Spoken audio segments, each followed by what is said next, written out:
The Cahokia Woodhenge is located in Collinsville, Illinois, approximately 1/2 mile to the west of Monk's Mound in the indigenous village of Cahokia. This site contains many large timbers which are all aligned to form a circle.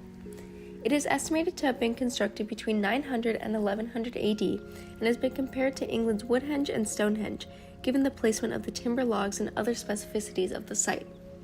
Red cedar, which is considered a sacred wood by Native American groups, was originally used for the posts or timber logs. However, it is speculated that these logs could have been painted at some point given the detection of red ochre pigment.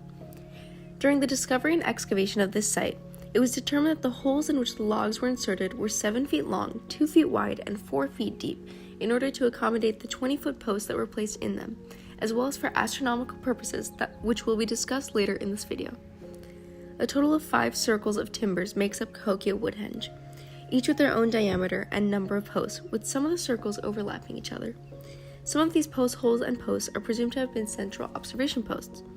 It is thought that each circle was built in sequence, with each one growing in diameter and containing 12 more posts than the previous circle built. The Woodhenges played many important roles in the lives of the people in Cahokia. Firstly, the people of Cahokia would use astronomy and the Woodhenges for farming cycles and practices. Through being able to track the sun with the Woodhenges, farmers were able to dictate when to sow and reap their goods. In addition to agriculture, because of the perfect alignment with the summer solstice, lunar moonrise, and moonset maximums, a solar calendar was created. This calendar also assisted farming practices as well as gathering for ceremonies. On the topic of ceremonies, religion and certain beliefs also relied heavily on the Woodhenges. Observing time through the Woodhenges allowed for certain rituals and religious practices to take place at specific times. Moreover, the Cahokia culture attempts to connect the patterns of skies and heaven through the Woodhenges to patterns on earth. This is especially important given their belief in manifestations.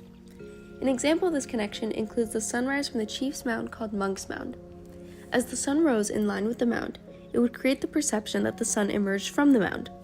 The significance of this lies in that Cahokians would refer to the chief as a brother to the sun or the sun deity, Ismanger, as an earthly manifestation. This connection of the Woodhenge to religion and beliefs provides a material presence of religion and allows for the passing of culture through generations. As a semi-side note, a theory exists that Cahokia as a whole is believed to fall into the shape of the constellation Orion. By observing key alignments seen at Cahokia Woodhenge, you begin to comprehend just how well Mississippians understood solar and lunar cycles. At Cahokia Woodhenge, there are several timber circles, but the main timber circle is what is known as the Woodhenge. The Woodhenge is 850 meters away from Monk's Mound, the largest pre-Columbian earthwork in the Americas. Originally, this timber circle was 240 feet across with 24 wooden posts around it. By the site's completion, the Woodhenge was 400 feet apart and had 72 posts. The construction of Monk's Mound and the timber circle appear to be in conversation with each other. As more earth was added to Monk's Mound as Mississippians constructed it, their timber circle also grew larger. This allowed the timber circle to be used as a marker to track sunrises on solstices and equinoxes. This GIF created by A.J. White shows how these alignments worked in action. On the summer solstice, when the sunrise is the farthest north of east, the sun appears to rise due east of the timber circle, rising from the left edge of the mound. On both the fall and spring equinoxes, the sun appears to rise in the middle wedge of Monk's Mound, a little to the left of its center. On the winter solstice, when the sunrise is the farthest south of east, the sun appears to rise due west of the timber circle. You can see these alignments in the following pictures, the first of a spring equinox, and the second of a winter solstice. This second picture is also compared with the azimuthal data associated with this site from Stellarium. The winter solstice sunrise also aligns with Fox Mound at the site, which is just behind Mound 59. These two mounds were thought to be used for burial and religious ceremonies, which hints at the relationship between religion and astronomy in Mississippian culture. Another example of this relationship is with Mound 72 and 96, where two burial sites, which are boxed off in this picture, are aligned with the winter solstice sunset, which is in the bottom left corner, and the summer solstice sunrise in the top right corner. One of the first things that strikes you when you look at a map of Cahokia Woodhenge is how the city is tilted 5 degrees east of north. In this Google Earth photo of the site, you can see that the distance between the timber circle and Monk's Mound is tilted at the same 5-degree angle. One may wonder if this is random, but for a site that has several distinct solar alignments on key astronomical dates, this is probably not the case. As you could see with the alignments of Monk's Mound with different sunrises, the sun does not rise at the same azimuthal angle every day. At Cahokia Woodhenge, the difference between its northernmost and southernmost angle is about 72 degrees.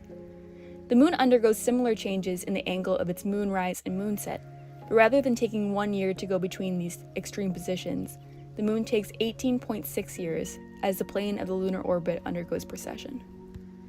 When scholars have plotted the azimuthal angles of southern and northernmost extremes of sunrise, sunset, moonrise, and moonset, they have found that this makes a rectangle tilted about 5 degrees.